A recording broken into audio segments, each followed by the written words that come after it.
We all float down here.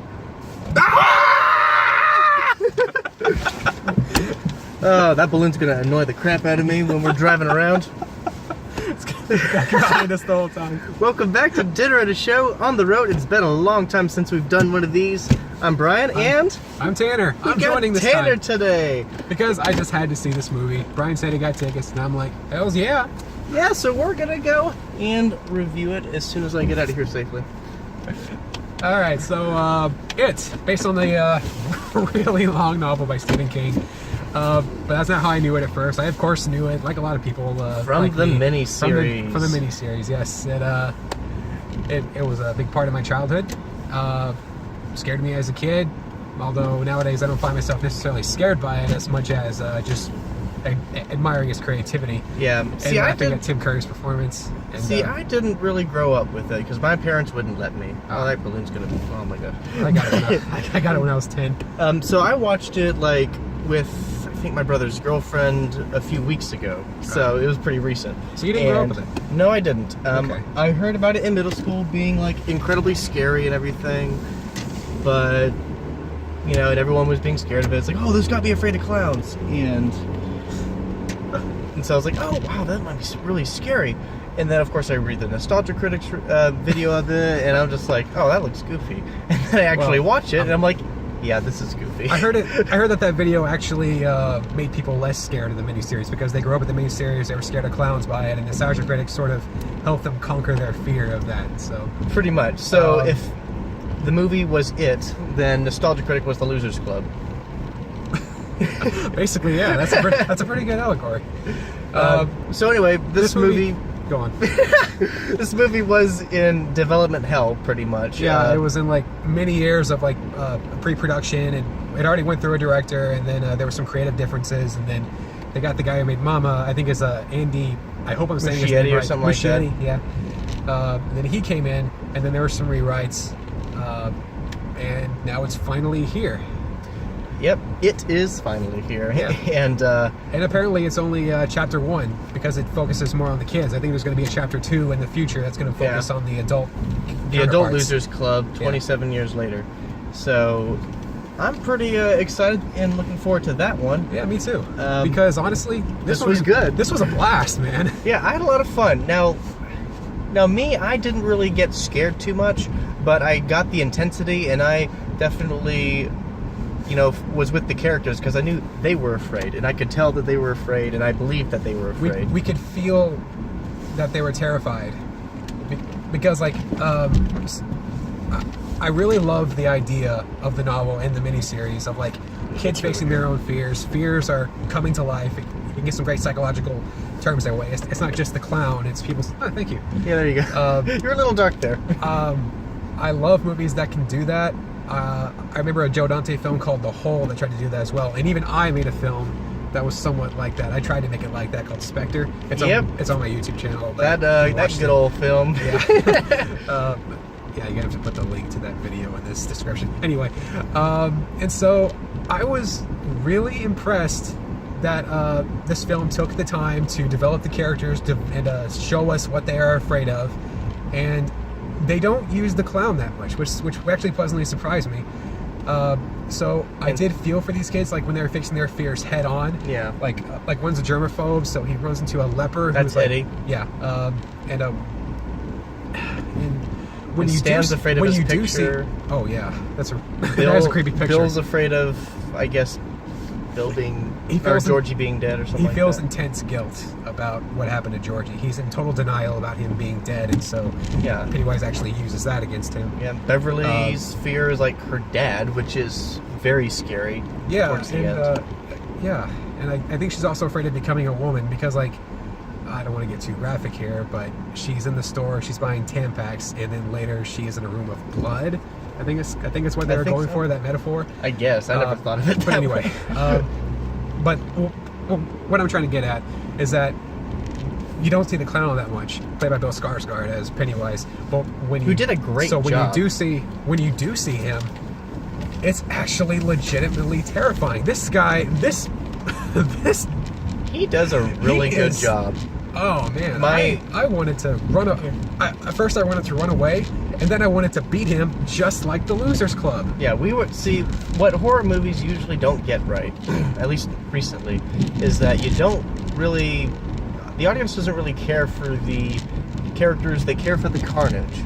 And here, we actually love our characters. About the characters. We love our characters, and we cheer for them, and we want them to win. And that was what it needed to succeed in, and the director did a fantastic job, and so did the kids. Yeah, there's not a single false note in any of those performances. They all did great jobs. I mean, the guy who did Eddie, I really liked him. Yeah, he was funny.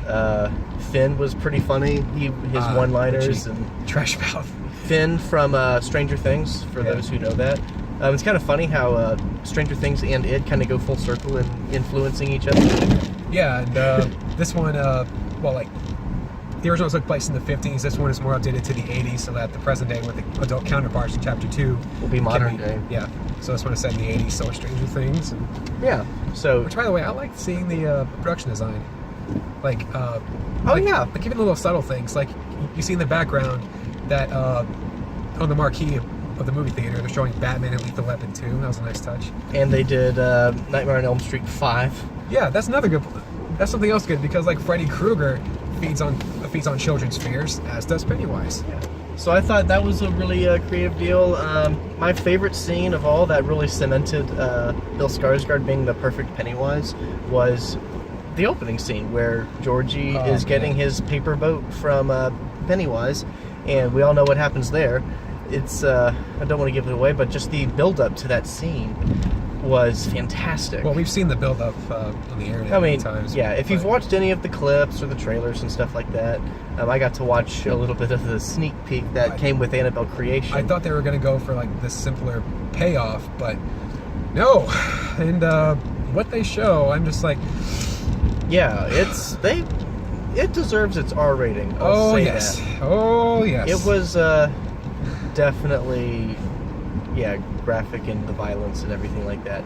They, I'm trying to think what else there was, but I just love that scene, where Georgie's talking to Pennywise, and Pennywise, I mean, obviously for us, he's a creep. You know, he's talking pedophile talk. I was like, get away from him, man! But like, he was, trying to lure Georgie in, and he succeeded. You can say if Georgie was a dumb kid or not, but I think Georgie was acting smarter than the miniseries Georgie. He's just a kid. Yeah. So anyway, it was that whole scene that set it up for the rest of the movie was just gold. Yeah, man. Of course, the bullies were one note, but they actually built up Henry a little bit. Towards the end, they gave him a reason like why he bullies people. It's because his dad was abusive to him. That's a cliched explanation that they give to bullies, but you know what? I'll take it. I mean, because it's better than the one in the miniseries, where he was just a bully for no reason. You don't see as much of the bully as you do in the miniseries, which is one of my least favorite parts of the miniseries. That kid was boring. Oh yeah, and yeah, we actually see it, kill people, which was good. You see things that they couldn't show in the miniseries. Yeah, because the miniseries, he was just kind of taunting because it was kids. made for TV, you couldn't really show all so it's like more graphic stuff. What are you doing? It's like Tim Curry's just kind of dancing around with some kids. Yeah, it just made no sense.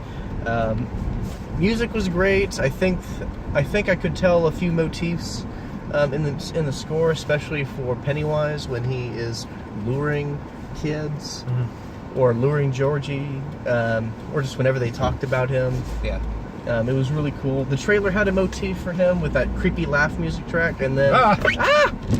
Go away! And now they did it for... we're gonna... Actually, we're gonna go left.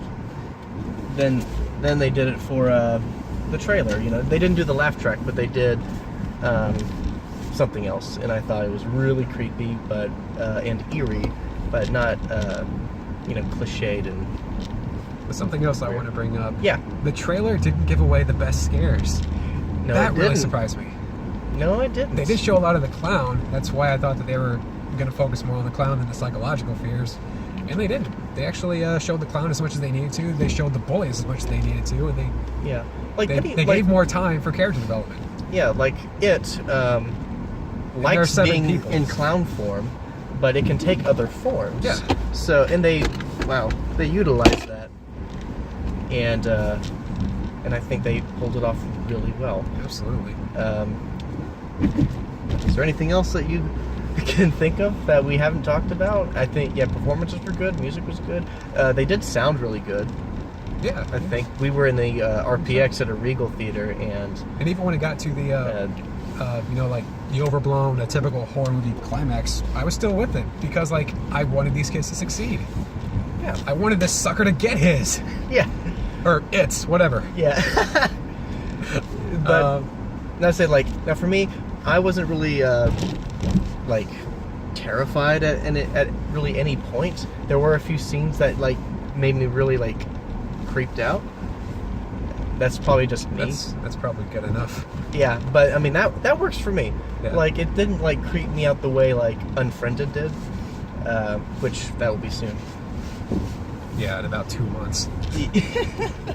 But it was definitely creepy in itself, because man, that really, it was pretty good. I think one of the scares that I wasn't expecting, because I didn't know how they were going to pull it off, was how it was going to come out of the projector screen. Oh man, it becomes gigantic. Yeah, it That becomes creeped me the hell out. Yeah, I was like, dude. There's cuts to black, because the projector is not giving enough light, and so when you do see him, it's getting closer. Oh man. Yeah, it was good. So this movie was a blast. So I'm glad that it actually tried to kill the kids before they go into the sewers. Yeah, because he wasn't clowning around. Yeah, wasn't clowning around like Tim Curry did. Although Tim Curry did a good job. He was probably one of the great exceptions for it being stupid. The miniseries is still fun to watch. Don't get me wrong. Oh, it's but goofy. Not for the reasons that they were probably intending to. Even the director didn't like it all that much. Particularly the second half, he didn't think was very good. First half was fun. Second half was but the first half had to do with the kids. So I have to wonder if this chapter 2 that they are making with the adult counterparts. I wonder how well they're going to That's do the that. one thing I'm worried about. Is the second half going to be strong or stronger or as strong? That would require a lot of callbacks. So I have to wonder what they can do in the present that they don't already talk about in the past. Yeah, so it's definitely something to worry about, but I'm looking forward to it and seeing what they do. Yeah. For this Might film take review, a few years. yeah, it'll be a while. But I'm going to give this film a high five. Pretty solid high five. I think they did a really good job at making it scary, and the kids were great and everything. I just wasn't as terrified as it was, but it was a lot of fun. Cool. A part of me really wants to give this film a secret handshake for doing everything that I really wanted it to do, everything I expected it to do. But I should probably see it a second time before I do that, because I don't like to give secret handshakes prematurely, after just one viewing, Yeah. So I'm gonna give it a high five right now. Yeah. So I'm probably gonna watch it again. I'm gonna go see it again with my dad, who's a big fan of Stephen King. I'm probably Maybe gonna watch my mom if she's not terrified. I'm sorry, Mom. I love you. My brother's girlfriend really wants to watch it, but my brother does not. But I think she's going to drag him along, and I'll go with him, just to see how he does. It will be fun. I would love to record the reactions, but of course it's the theater. This is pretty high up on my favorite films of the year so far, along with Get Out and The Big Sick and This Baby year Driver. has not been disappointing. No, it hasn't. Not really. A lot of people have been. I guess there are a lot of duds. I guess this season for movies, but I think for all the movies that I've been to in the theaters, I've been pretty satisfied with most of them. Well, that's all we got for today. This has been a fun on the road episode. So until next time, I'm Brian. I'm Tanner. And we will see you at the movies.